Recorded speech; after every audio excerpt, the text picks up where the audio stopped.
Anton, to you, tell us a little bit more about Fight With Insight. Okay, so Fight With Insight started in 2006. It was formerly a program that was used to rehabilitate child sex offenders.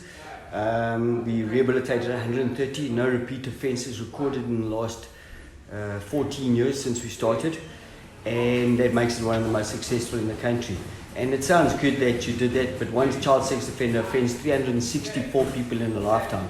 So do the numbers. It's over 50,000 cases of abuse stopped. 40% of that, of kids that are abused, will go on to abuse others. So we've done a good job. Then 5-6 years ago, Luke said, let's open up a gym just to everybody in Hillbrow, the inner city. So we did. And now, as it's progressed 6 years later, we've got our first batch of pros ever. So we're sitting on 6 pros for the year. One turned pro last year, which was Christian Labotte, and we had a myriad of others that went for the pro sparring the other day.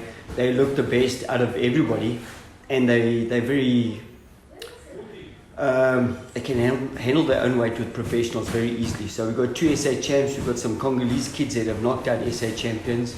We've got a lot of talent there, you know, and they work on my basis of fighting: slipping, ducking, rolling, stepping, psychology, and blocking. And so using all those elements together, they've actually got the full compartment of things they'll need to be good pros.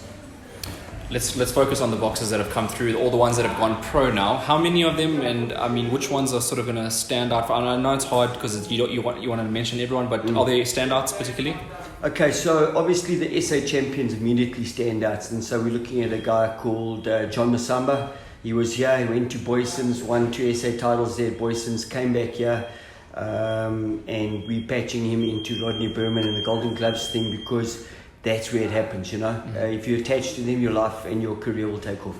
So that's John. We've got Sipho Mashlangu, just a special boy. He was here having a fight there in Brazil. It was a sparring session, decided to turn pro. Southpaw, should I say. First time ever, and he walloped the guy, you know. So he's special. He's 2-time SA champ as well. And then we've got a couple Congolese boys, 3 in fact, that are super hot. Christian had his first fight at the Giant last year. Put the guy away in the first round against a hardy boy. Then his brother Joel, also a Muhammad Ali replica.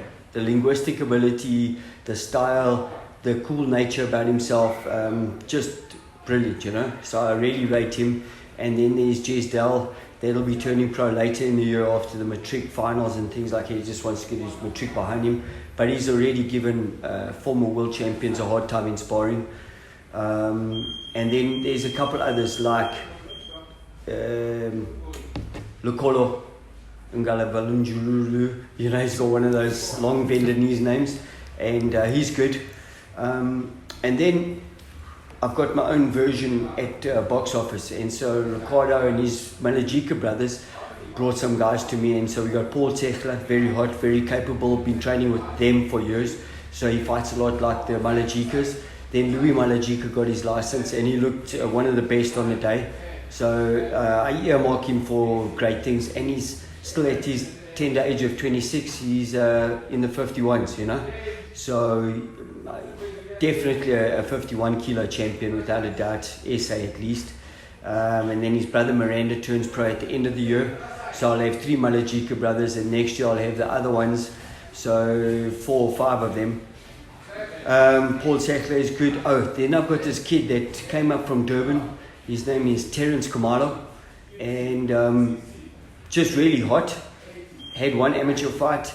Sparred a lot there at Colin Nathan when he came up. He comes up every 2 weeks for 4 days with me to train with me and spar with my guys.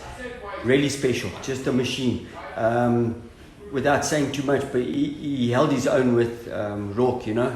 So I was quite impressed. And he's a middleweight, and he's just a fully dedicated boy. I mean, if he's willing to come up to Joburg twice a month for 4 days at a time just to learn how to box, then you know he's dedicated. So then we got Kalani Mgidi. He just wants to improve on his career. He's not happy with his 8 losses and 5 wins. So he just joined me the other day. We've already got him a fight for next month. Got Sia Mabena back. And also Tuboy, Maimu.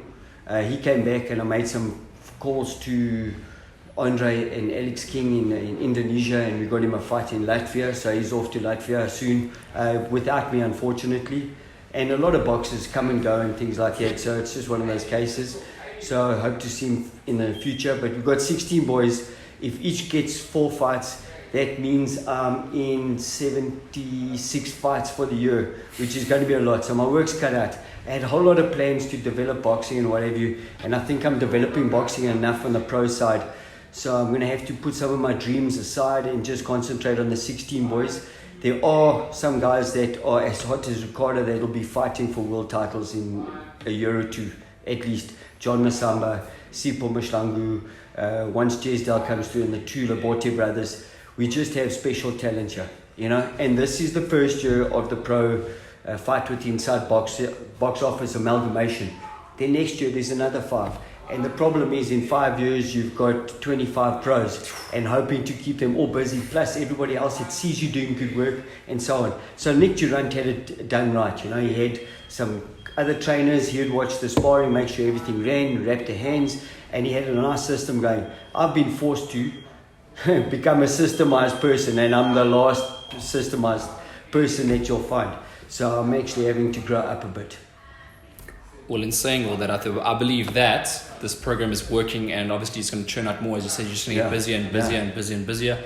I hope for your sake that you're able to manage every single one of these guys, because I mean that's going to be the ultimate challenge at the end of the day, at the end of this project. But a project that's well needed can bring a lot of life back to boxing again. South Africans need numbers, and the amateurs particularly. I think we're suffering. This province, I mean, guys are fighting each other over and over again to make up the numbers. In saying this, are there other programs like this, like yours, out there? Do you know of that? Okay, so it is my dream to find other programs, and there's Tulani Joe. He's out in Cosmos and he's doing the same thing. Cassius Boloy does a similar type of thing. There is a project like this in Soweto that does this. There's quite a few in Cape Town. So there are a lot of us out there doing this. In fact, we're going out down to the Grahamstown Festival in July to take all our boys, and we're going to meet the other teams from the other. So there's a lot happening, but the guys aren't sticking together as these feel-good NPOs and NGOs, and so we don't know where they exist. But if we could collect the masses and show what we do with the sport, then I think we can actually get a lot more marketing behind us. You're a professional boxing coach, but obviously you keep a keen eye on the amateur side of things. I want to know from you, and I think it's a question that a lot of sort of South Africans are struggling. We're not sending a team for the qualifiers, which is a big controversial thing, because other African countries are going, but we're not. And do you think South Africa will ever have an Olympian? Or when's the next time we're going to have an Olympian again? So, you know, I thought about it quite closely, and in 2001 I suggested to Sale, who's Vodacom, and they used to give the money to the Olympic Committee, and I said, go hire this coach from Cuba. And they hired, India ended up hiring him, and they won 4 golds.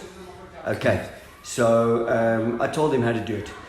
Our boxing standard of training is getting a lot better, but we need more courses to teach these trainers to level up and learn about Lomachenko style and this style and that style, and how to unpack different styles. And that's how we're going to improve, and we're going to learn to do different things, and we're not doing the same old, no disrespect, township boxing. Okay, it's got to evolve. The world's evolved, and it's left us doing our African thing, so we've got to evolve with it. And I do slowly see all the gyms, they start getting a lot more technically able, and they're doing a lot more, the hand pads and whatever. If you start looking around, the guys are getting a lot better. So I think we will get there, but it's going to take time. And unfortunately, our country's going through a lot of financial woes and political issues. So we've got to go through that valley first before we actually get better. So yeah, I will get it. Everything has its season. Ask Liverpool. Eventually got to wait, eh? Yeah. Oh my word. What a bad reference for me. Because are you a Liverpool supporter? I'm a Tottenham supporter. Tottenham supporter, okay, yeah. Shame. Yeah. Lastly, because we came to the Fight with Inside, we came to check out all the boxers, we watched them training, we did interviews with all the boxers. I just want to get a last comment for you before we round off. So you saw me training them, and you want to just a final comment? Yeah, final comment, yeah. I've got a session in the morning here at my gym. I've got a session in Hillbrow. I've got a session back at my gym. I'm running 3 pro sessions a day. I've got my life structured. I think it's going to work. I actually know it's going to work. I've already got the Burmans and a lot of other promoters starting to eye out and say, we want that one, that one, that one. So it's going to work out. It's going to be a lot of work. And so I'm going to dedicate the next 10 years of my life till I'm 60 to making sure that these guys make it, you know. And if I get that right, then I've made it, you know what I'm saying? And that's what I want to do. And we've got a lot of talent, and this is just the first batch. Imagine the years to come. I've got a lot of hot boys still coming through. So we're going to be on the map in a big way. 48 pros like Nick Durant. You know what I mean, eh? All the best with that, Anton. Thank you.